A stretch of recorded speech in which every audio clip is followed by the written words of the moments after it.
A medida que vamos avanzando en la investigación de nuestro pasado, nos vamos dando cuenta que existen multitud de sucesos en la antigüedad, así como pruebas en forma de monumentos antiguos, que no pueden ser explicados por la arqueología tradicional. Estas pruebas son desacreditadas o silenciadas por la ciencia convencional y por los medios de comunicación. Sin embargo, es conocido el gran interés de los gobiernos en su estudio. ¿Saben algo que nos ocultan? ¿Es posible que quieran revelar una tecnología avanzada que les daría ventaja sobre sus rivales? Bienvenidos a un nuevo episodio de Creadores Alienígenas.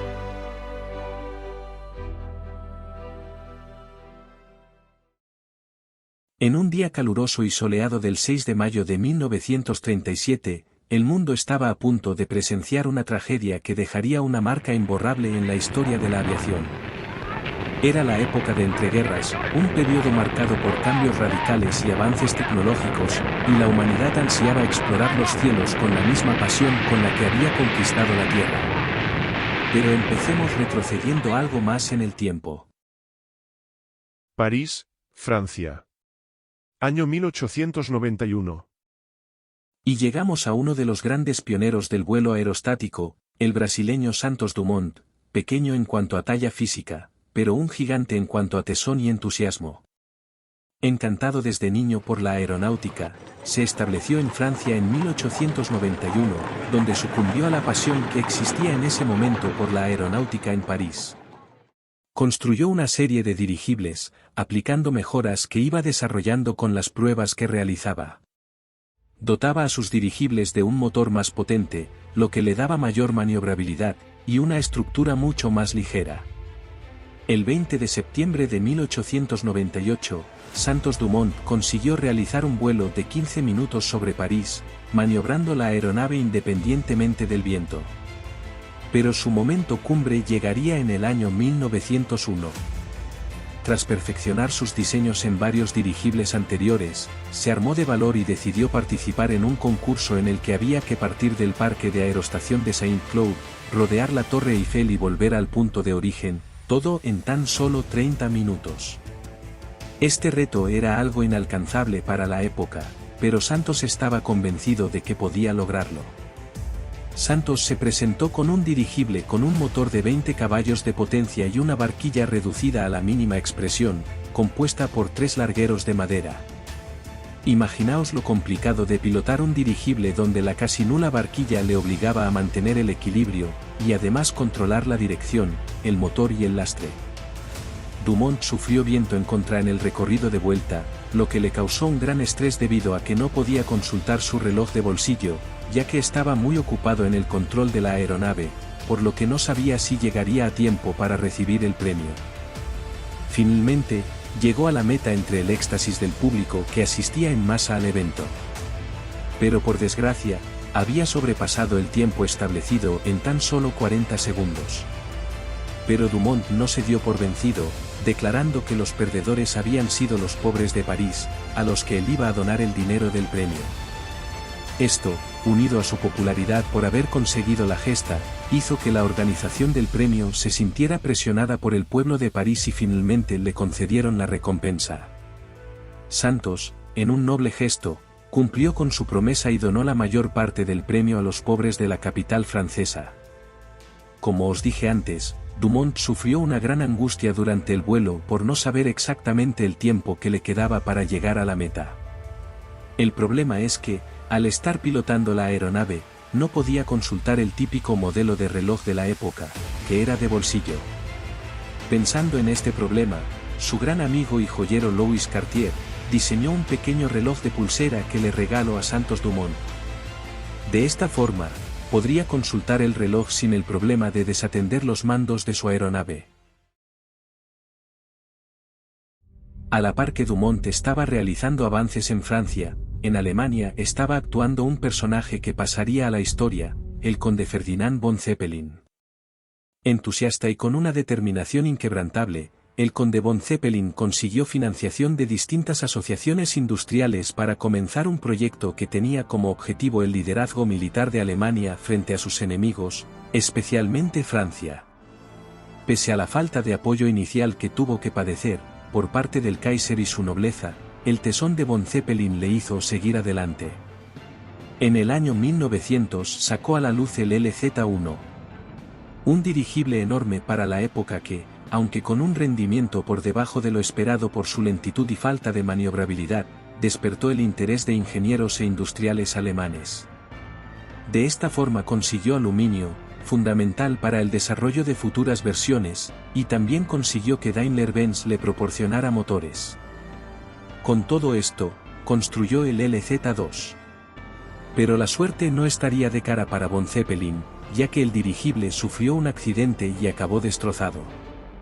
Arruinado, von Zeppelin tuvo que tirar de su determinación para continuar donde otros se hubieran rendido y empezó a llamar la atención de la gente, que acudía a ver sus artilugios voladores. Fruto de este interés popular, políticos y fuerzas armadas comenzaron a interesarse por las ideas de von Zeppelin. Todo culminó en una subvención concedida por el Estado Mayor alemán, para que desarrollara un modelo del cual adquiriría 2 ejemplares.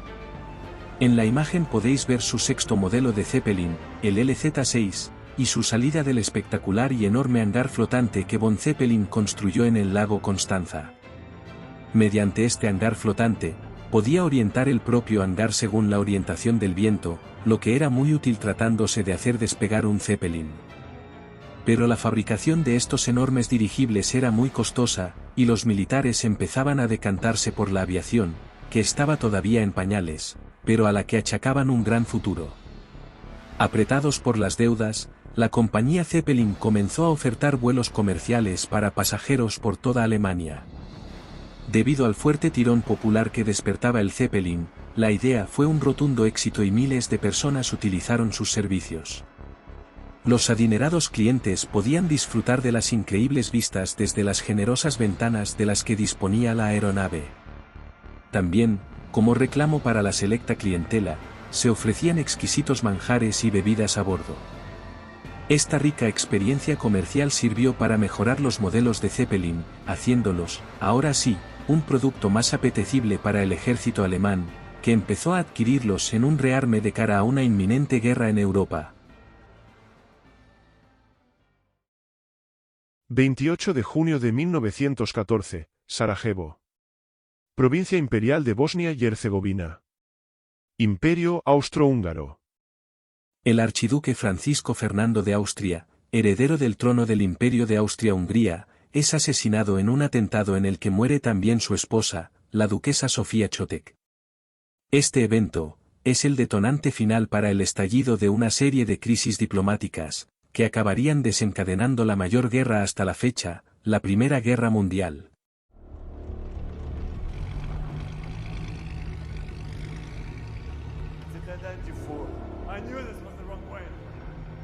The next left. Stop arguing. We're sitting ducks here. Get this car moving now.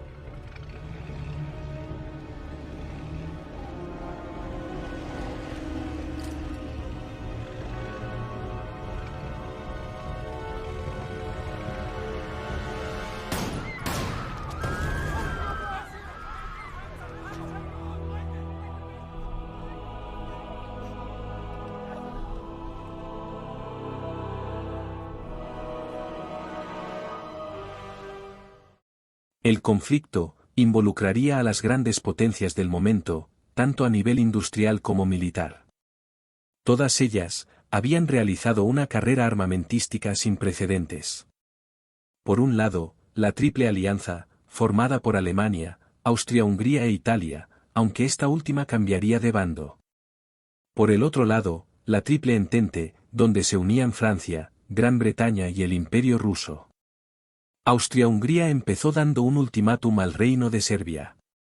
Este hecho activó una serie de alianzas en ambos bandos, que culminó en el estallido de la guerra y su extensión a gran cantidad de países en cuestión de muy pocas semanas. Un mes después, el 28 de julio de 1914, Austria prendió la mecha al intentar invadir Serbia. Alemania invadió Luxemburgo y a una neutral Bélgica, a la vez que Rusia se movilizaba. Aunque el verdadero objetivo de Alemania era Francia. El hecho de que Alemania invadiera a un país neutral como Bélgica, provocó la entrada en el conflicto de Reino Unido.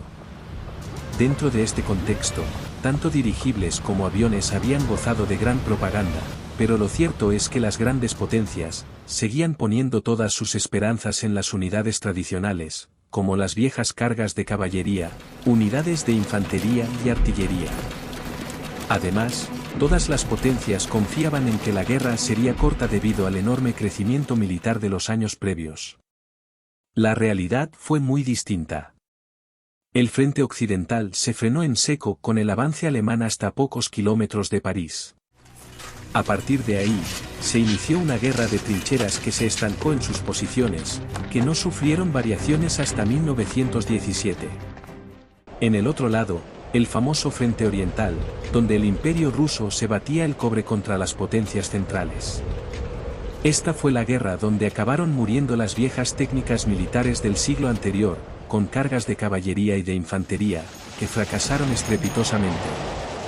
En su lugar, nuevas unidades militares fruto de los últimos avances tecnológicos tomaron el testigo, como es el caso de los carros de combate, ametralladoras, guerra química, submarinos, aviones y dirigibles.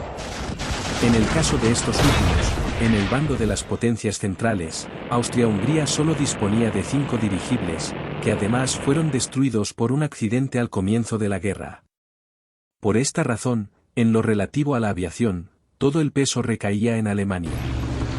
En los primeros años, después del estancamiento producido por las trincheras, Alemania ordenó a sus dirigibles atravesar las líneas alemanas y bombardear la retaguardia. Esto era una novedad que podría haber desconcertado al bando de la Triple Entente, ya que hasta ahora no era muy viable el atacar la retaguardia del enemigo. Estas misiones tuvieron éxito en el frente oriental, mientras que el occidental algunos de sus dirigibles fueron derribados por fuego desde tierra. En la primavera de 1915, los habitantes de Londres se quedaron petrificados ante el primer ataque, a plena luz del día, de estos mastodontes aéreos. Erich Linnarth, pilotando su LZ-38, sobrevuela Londres y consigue bombardearlo, causando decenas de víctimas y daños materiales importantes. El bombardeo en estos momentos se realizaba de forma manual. Los tripulantes del dirigible arrojaban las bombas por las ventanas de la cabina del dirigible y los objetivos eran totalmente designados de manera improvisada. Esta precisión fue todavía a menos a causa de las baterías antiaéreas que fueron utilizando los ingleses en posteriores bombardeos de Zeppelins, ya que estos tuvieron que atacar desde una altitud mucho mayor. A las baterías antiaéreas se sumaron los primeros cazas, como el Avro U-504, equipado con ametralladoras. Para combatir todas estas nuevas medidas defensivas, los dirigibles alemanes comenzarían a atacar cuando se daban las condiciones más propicias, noches sin luna y parcialmente nubosas. Tanto es así que, a este tipo de noches, comenzó a conocérselas como noches de Zeppelin. La manera de combatir estaba cambiando. La población de Londres estaba experimentando por primera vez la vulnerabilidad de la retaguardia ante los ataques de la aviación enemiga. Pero la tecnología en los Zeppelins avanzaba muy rápidamente. Los nuevos modelos de este mismo año 1915 cargaban hasta casi 200 toneladas de bombas y alcanzaban los 7.000 metros de altura, lo que los hacía difícilmente alcanzables por el fuego antiaéreo o los cazas enemigos. Por esta razón, los cazas británicos comenzaron a idear otra manera de derribar los Zeppelins alemanes, que no fueran las ametralladoras convencionales. Se llegó incluso a equipar cazas con cohetes, muy primitivos aún. La solución más efectiva sería la utilización en las ametralladoras de munición incendiaria explosiva. La vida de los tripulantes de los dirigibles se estaba volviendo cada vez más peligrosa. Entre los más veteranos, como el comandante Heinrich Mathy, toda una leyenda para sus compatriotas y que en el pasado se había mostrado totalmente confiado en sus incursiones, ahora sentían que bombardear Londres se había vuelto una tarea de alto riesgo, y que antes o después serían derribados. A todo este peligro, hay que sumar las duras condiciones climatológicas que tenían que soportar los tripulantes. Tormentas sobre el Mar del Norte, temperaturas bajísimas por la elevada altitud que provocaban numerosas congelaciones, o desvanecimientos por la falta de oxígeno, son solo algunos ejemplos. Pero escuchemos la recreación del relato de un tripulante de dirigibles, donde nos describe su día a día a bordo de estas naves. Cuando dejábamos la base, todos comenzábamos un largo y aburrido viaje hasta nuestro objetivo. Nuestro comandante no podía relajarse ni un segundo, ya que existían múltiples tareas que realizar a bordo para que la misión tenga éxito. Había que estar atento a la dirección de los vientos, el comportamiento de los motores y a los cambios en la presión atmosférica, para evitar ser sorprendidos por una tormenta.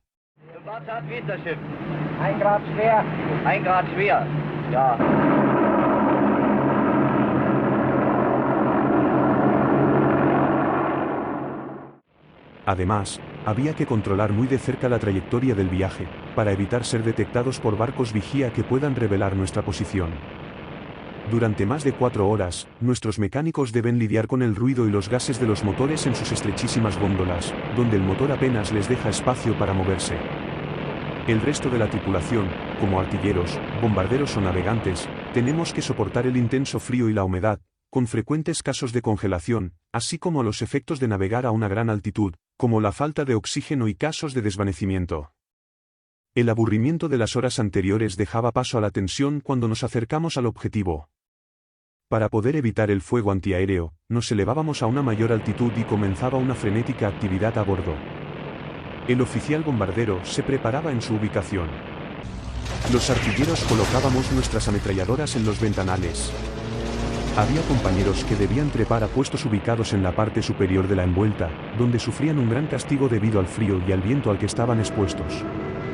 Al aproximarnos a Londres, éramos recibidos con las potentes luces de los reflectores y el intenso fuego antiaéreo que nos lanzaban desde tierra. Los artilleros se mantenían alerta, para detectar la amenazante presencia de los cazas enemigos. Cuando por fin llegábamos al objetivo, el oficial bombardero actuaba sobre las palancas, que liberan toda la carga de bombas sobre la ciudad de Londres. Al vernos liberados de todo el peso de las bombas, podíamos ascender aún más, ordenando a los mecánicos accionar los motores a su máxima potencia, para salir de ese infierno lo más rápidamente posible.